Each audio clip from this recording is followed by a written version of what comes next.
there's no way that I know of to prove that someone is having an innocent false memory as opposed to a lie, because only they know in their own mind whether they're deliberately lying or not.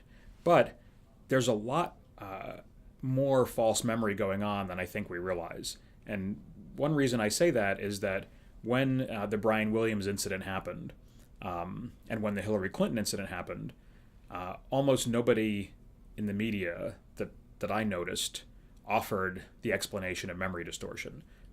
There are a lot of people saying, they're lying, they're demented, they're evil, they're psychotic. Depending on where you are politically, you can pick your favorite one of those, of those arguments. But almost nobody was talking about memory distortion. Yet we know from laboratory experiments how easy it is to cause people to have false memories. Just getting people to repeat a false story a few times over a period of a couple of visits to the lab can cause some significant percentage of those people to incorporate it into their own memories. There are also very elegant studies, laboratory studies, of how people's memories for events they actually did experience change over time. So, for example, in 1986, the Challenger space shuttle blew up. Some clever psychologist, including Ulrich Neisser, had people write down the circumstances of how they learned about that right afterwards, and then came back to them a year or two later and asked them to remember how they heard about the Space Shuttle Challenger blowing up. And then we're able to compare sort of the actual facts about how they heard about it, who told them where they were, what their reaction was, to what they remembered a couple of years later. And there were incredible distortions in these memories.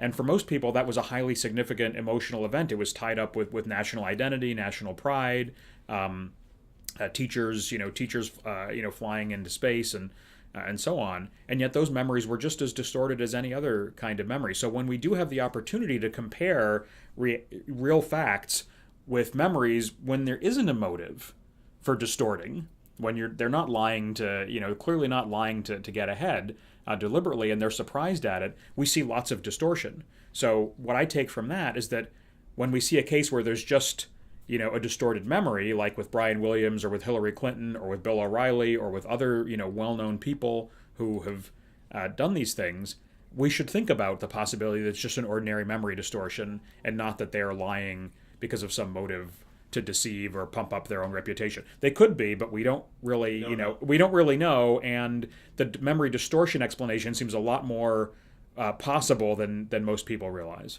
Well, I think we have to take them as memories.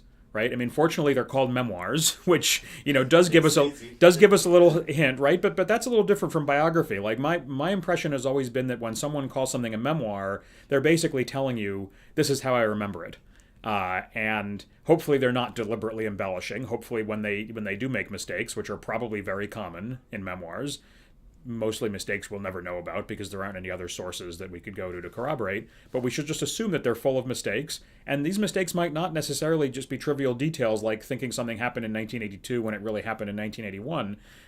There could be entire events in memoirs that never happened to the people that wrote them down, but they honestly believed that they did.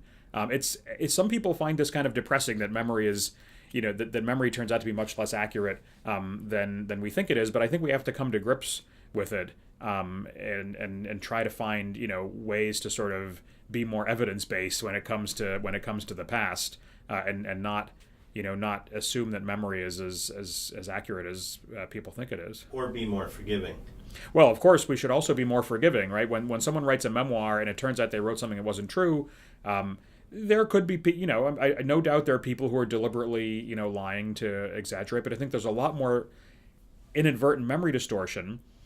Those memory distortions may say something about the character of the people who are distorting their own memories. If people's memories have them constantly being at the center of the danger and, running towards, important events and hanging out with famous people and so on, when in fact they didn't, that may tell you something about how they see themselves, right? It might not tell you anything about their cognitive health, because everybody distorts, memories, whether your brain is working fine or not, but it could tell you something really important about their self-image, that they see themselves as being a really important person or a more important person or consequential person than they actually are.